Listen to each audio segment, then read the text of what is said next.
Welcome to Alaska Weather, a production of Alaska Public Media and the National Weather Service, Alaska Region. Produced and broadcast daily from the studios of KAKM, Alaska Weather provides complete forecasts, public, marine, and aviation for all of Alaska. Alaska Weather is made possible by the following sponsors.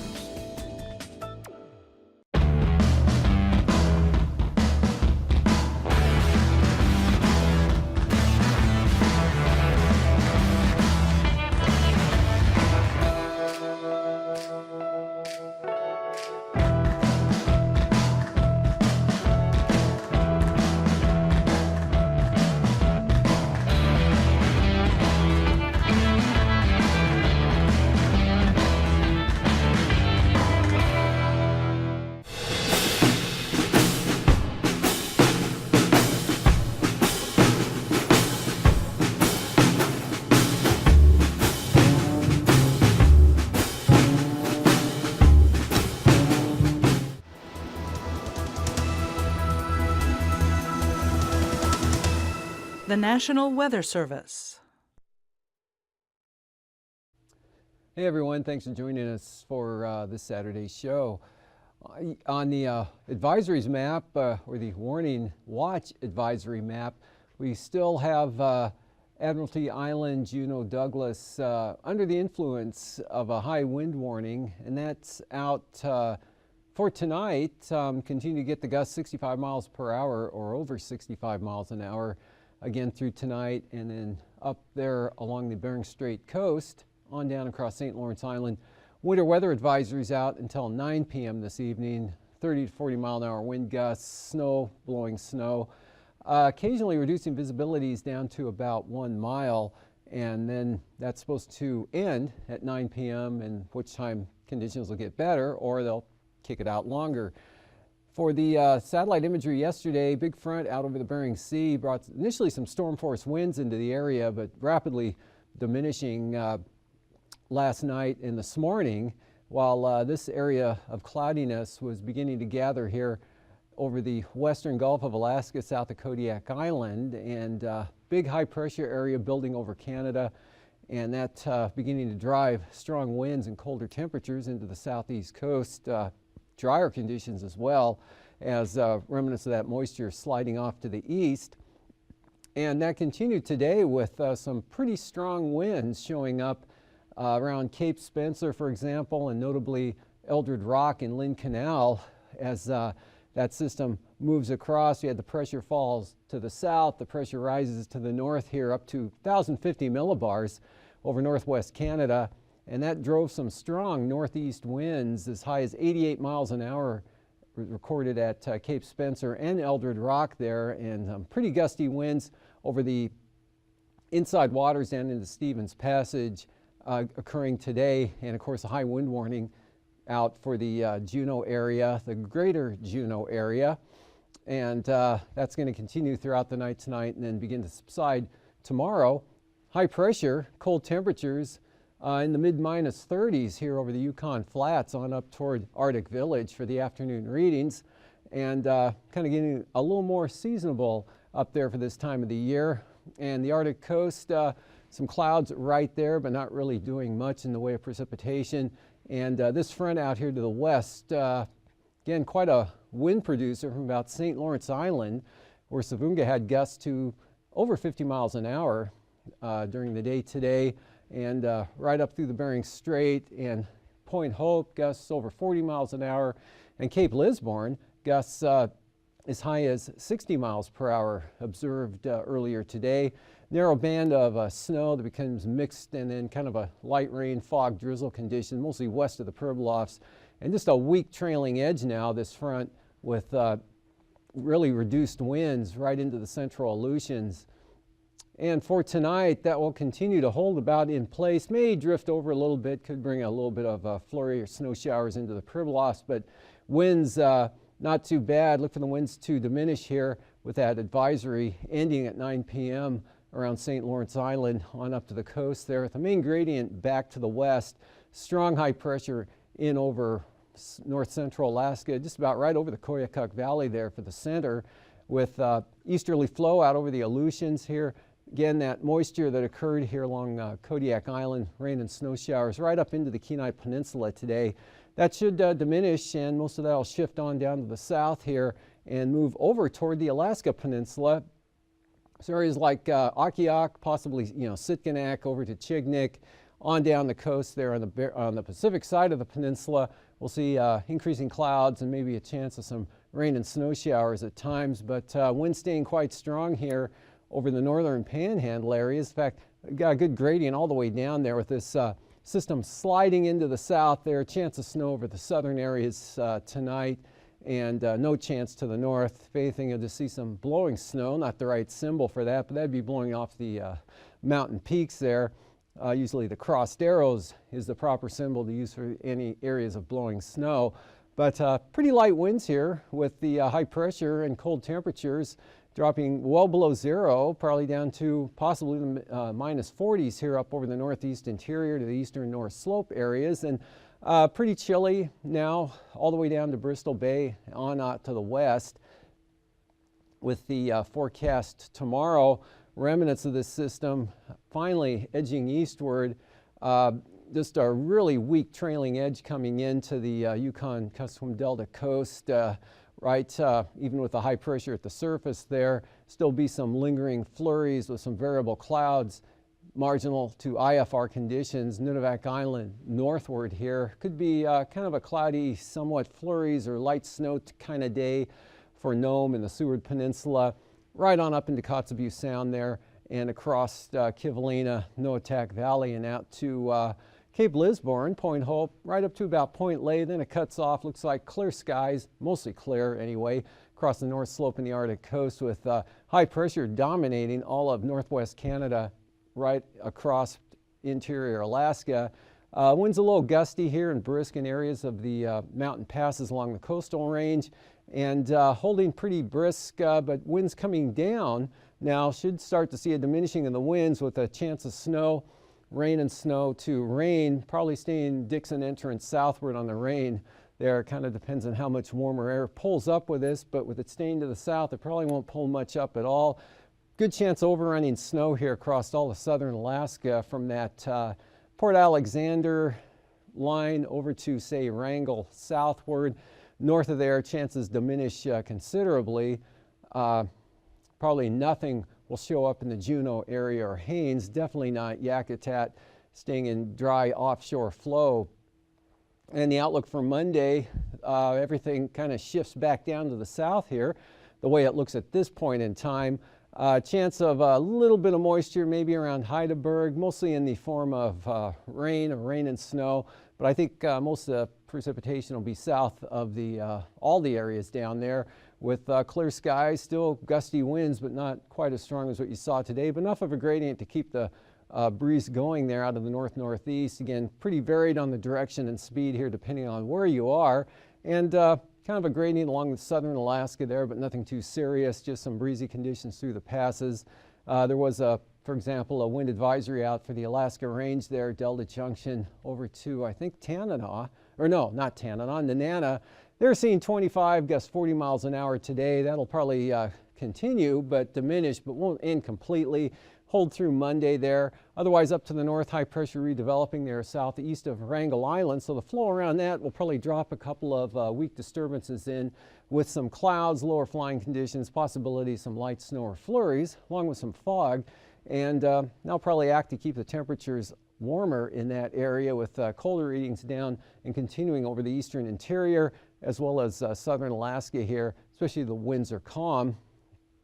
Clear skies, Bristol Bay, Yukon, or for the Kuskokwim Delta, could be a few clouds through here, but nothing serious at all. Nice conditions, St. Lawrence Island, winds becoming easterly and picking up again after dropping off tomorrow, with kind of an area of high pressure slipping by. And dry conditions, northeast winds all the way out to the Pribilofs. This front stuck out here to the west, bringing a chance of moisture, well, possibly as far east as Adak, maybe. And then this band of rain right here, again extending from Dixon entrance all the way across the Gulf there to just possibly reaching Sitkinak and then just grazing the southern coast of the Kenai or the Alaska Peninsula, Sandpoint and Chignik. Chance of some moisture, but nothing too significant right now. And for the temperatures today across the southeast coast, readings ranged from the upper teens there at Skagway to upper 20s to mid 30s in some cases. That's Metlakatla down there with 30 degrees, and get a here a while back got an email from a viewer wondering why we always talk about Annette or Klawock and never mention Ketchikan. Well, we'll talk more about Ketchikan in another show. That Champion City down there in the southeast panhandle. Otherwise 36 degrees up at Elfin Cove, and 26 at Cordova. -9 in Gulkana, 5 degrees in Talkeetna, with 20 above in Anchorage. These are all 4 p.m. readings.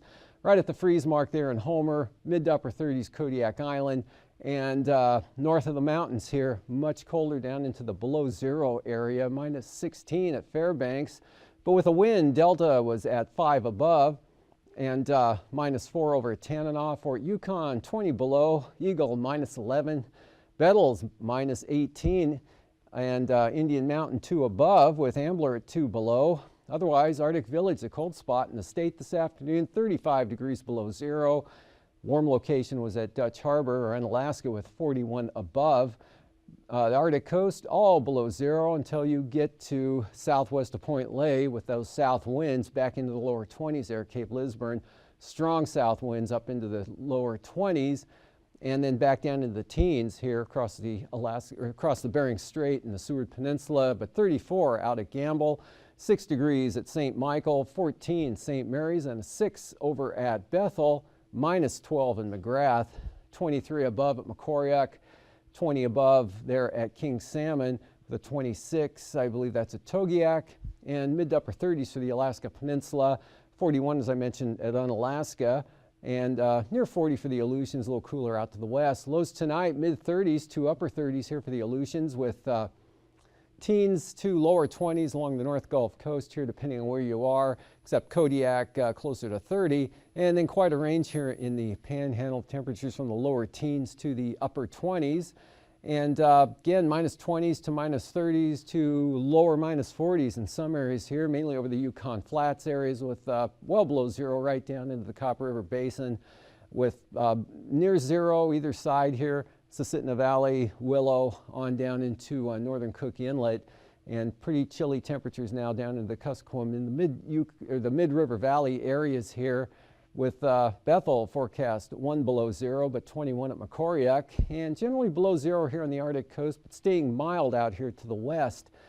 As far as highs go tomorrow, about like today, coldest in the east and northeast, and mildest down to the south and southwest. Pretty typical winter pattern, as well as over the southeast coast, but some areas staying in the teens here over the northern panhandle with the cold air and continued outflow from northwest Canada, and looks like barely getting above freezing anywhere, even over the southern areas here. So whatever precipitation should happen to fall, if any does, will be in the form of snow.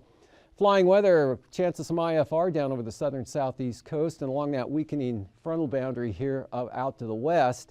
Otherwise, passes VFR everywhere. All the passes are looking good with VFR conditions across the area. The Alaska Range, Isabel, Mentasta, Tanita, VFR, Portage, VFR, and as I mentioned, Chilkoot and White, also VFR. Freezing levels, 2,000 feet, southeast Bering Sea, otherwise south of the Panhandle.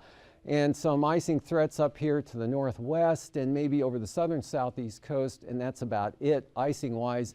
Jet stream either to the south or way off to the west or off to the east, so we're under upper high pressure and not much in the way going on at all except a disturbance slipping across the Panhandle with 3,000 feet, about the same here, both 3,000 and 9,000 feet, easterly winds 25 to 40 knots, a little less at 3,000 feet northeast over the Panhandle. High pressure, light variable winds across interior Alaska, stronger out there with that low southwest Ashimia. Turbulence-wise, occasional moderate mechanical type chop here from the Copper River Basin mountain range across the Panhandle. Lots of smooth conditions out here, light to isolated moderate chop for the eastern Aleutians and Alaska Peninsula. And after the break, I'll be back with the marine forecasts. Like most people, Dennis Beam and his daughter Kelly weren't worried about the cold the night their car slid into a ditch in the middle of a blizzard. I wasn't really too concerned. I'd been stuck before and it wasn't all that deep. But the wind kept picking up and the storm just didn't let up. I was getting wet trying to get the car out, but it was no good, so I decided to wait.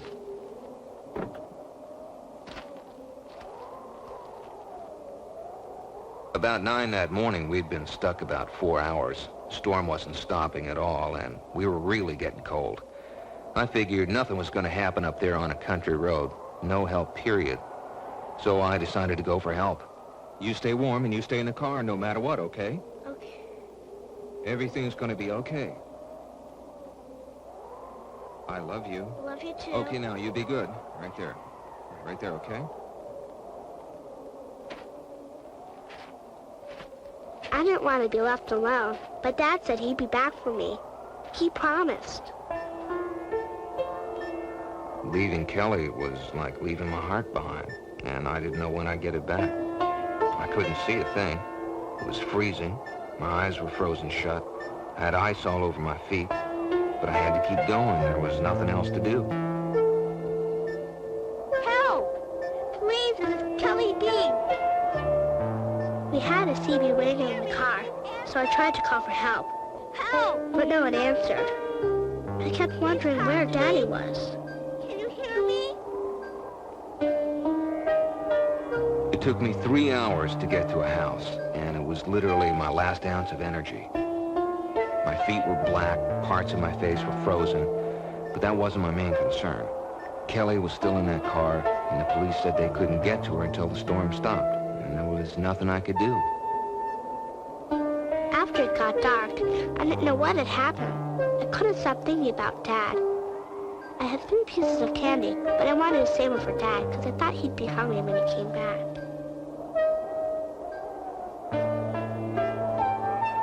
After 10 hours, I didn't know what to think. She'd been alone so long. There was a lot of worry time then. Yeah, a lot of thinking time. Kelly's okay. I think I had to leave her in the car.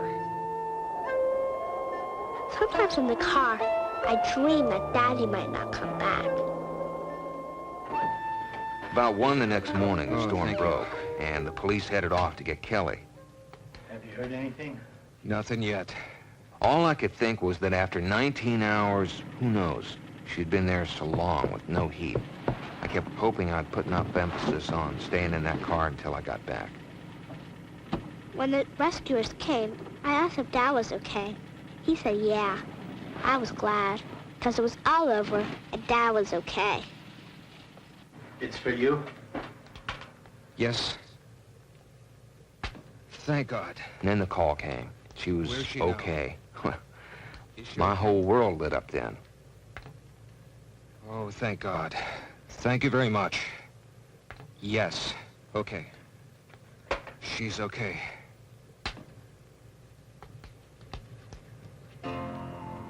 Kelly suffered only mild symptoms of hypothermia. As the snow buried the car, it insulated and protected her from the severe cold and high wind. Dennis was badly frostbitten because of his walk through the snow. Which of the two had been in the most danger? Without a doubt, Dennis. As soon as he left the car, he put himself in tremendous jeopardy. Neither father or daughter were well prepared for the extreme weather conditions they encountered. A few carefully chosen items would have given them the extra margin of safety they needed. One blanket wasn't enough. Sleeping bags would have been better. Extra clothing would have been extremely welcome after Dennis got wet. Matches and candles. A flashlight with extra batteries. Signal flares. High-calorie, non-perishable food. A shovel and a sack of sand, ashes, or even kitty litter. And a first aid kit. These are examples of items you need. Winter travel is serious business, and you must be prepared for it. Your car should be in good working order.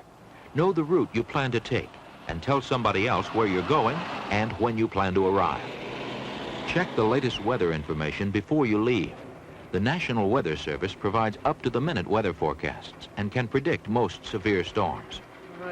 If the people in our next story had listened to the weather forecast, they would be alive today. Traveling back to school, two students drove directly into a severe winter storm. They had a four-wheel drive vehicle and were sure they could get through. First, they came upon a roadblock warning travelers to pull off the highway. They went around it. Several miles further, they got stuck in a large snowdrift directly under a bridge. They tried to dig out, but it was hopeless. Soaking wet, they changed clothes. Stuck in the snowdrift, isolated from help, they decided to sit it out. Wait until someone came along and found them.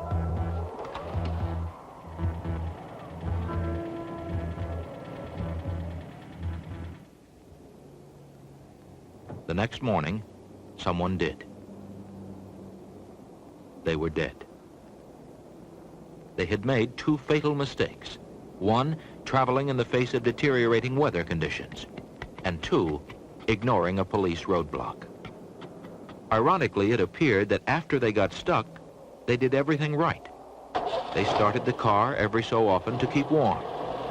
They changed into dry clothing after getting wet trying to dig out. And they didn't abandon their car. However, stuck under the bridge, the wind trapped fatal carbon monoxide fumes around and inside the car. A freak accident? Maybe. But they really died because they didn't use common sense. After those first two mistakes, every other decision only compounded their danger. Ed and Paul Miluski, Dennis and Kelly Beam could have been winter storm fatalities. The two students were. Being prepared for winter emergencies will always better your odds in a snowstorm. So will using good judgment and common sense. These guidelines, if you get caught in a severe snowstorm, will help you survive the cold.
Welcome back. Well, the storms and high wind warnings will be down to just gales left behind tomorrow here over the northern areas.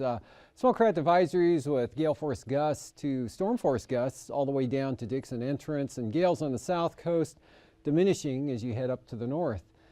And that same pattern on Monday here with the gales down along the south coast there with the gradient ahead of that system off just to the south. Northeast 25 or so for the southern interchannels, and then dropping back to 20 with higher gusts, and still cold enough for possible freezing spray in some of these inside water at Stevens Passage up through Lynn Canal, possibly with lighter winds. And for Cook Inlet, northerlies 15 to 20 tomorrow, northwest 20 to 25, higher gusts here, Kodiak Island, the Barren Islands, North Gulf Coast, northwest 25, Prince William Sound, northwest or north-northwest at about 20, higher gusts through Passage Canal. They'll swing around to the northeast, all areas here from Cook Inlet right on down into Shelikof Strait where there's small craft advisories. Go for northeast 30 here, east side of Kodiak Island, and small craft advisories all along the North Gulf Coast. For the Bristol Bay tomorrow, northeast 10, pretty light winds even south of Kodiak Island. Southeast 25 possible here in the southern zone. And then for Monday, gales here, Pacific side of the peninsula, right up towards Sitkinak, 35 knots. 30 knots for Bristol Bay, small craft advisories on the Bering Sea side of the peninsula. Eastern Aleutians, Nikolsky and Alaska, Dutch Harbor. Southeast tomorrow, 25 to 35 knots. Probably the gales will be a little southeast of Nikolsky there, with small craft advisories all the way out to Shemya. And then for Monday, laying down in through this area here, but coming back up with another system there for Shemya, 20 to 25 knots late in the day. East, 15 to 25, Adak and Atka. Northeast, 15 to 20 for the Fox Islands. For the Bering Sea, way up there to the north, just light winds from the west here for Gamble, St. Lawrence Island zone. Southeast 15, not too bad along the southwest coast. 20 knot easterlies for the Pribilofs. And then for Monday, northeast 20 knots to 25 knots, St. Lawrence Island, but definitely small craft to brisk wind advisories here along the southwest coast. Could be some gale force gusts here in those channeled areas, such as Tuksuk Bay and areas like that. Northeast 25 for the Pribilofs. Arctic coast tomorrow, light winds here in the west, a little brisker onto the east, possibly as high as 25 knots. And switching the directions around up there, southeast, actually that's tomorrow's forecast, and I think I showed Monday's first there. Anyway, that was Monday's, the one I showed first. Somehow these got interchanged. But for tomorrow, southwest 20, and then going south 10 here in the west, and then southeast winds 15 to 20, going west 20 to 25 on Monday. For tonight, chance of snow as this system slides to the south there. Strong gusty winds, high wind warning ends tonight, or continues through tonight for the northern Panhandle, Juneau area. Weak front out here, not doing much except for the winds, but those will diminish. And the winter weather advisories end at 9 p.m. tonight for St. Lawrence Island. Otherwise, clear and cold tomorrow over the interior. Light winds, chance of snow, southern southeast coast, and less of a chance to the north. And the front dissipates again out over the Bering Sea. Have a great... These forecasts are to be used for planning purposes only. Call 1-800-WX-BRIEF for a formal pre-flight briefing. Always file a flight plan before you go flying. The U.S. Coast Guard Auxiliary urges you to leave a float plan with a friend or the harbor master before you go boating. Alaska Weather is made possible by the following sponsors.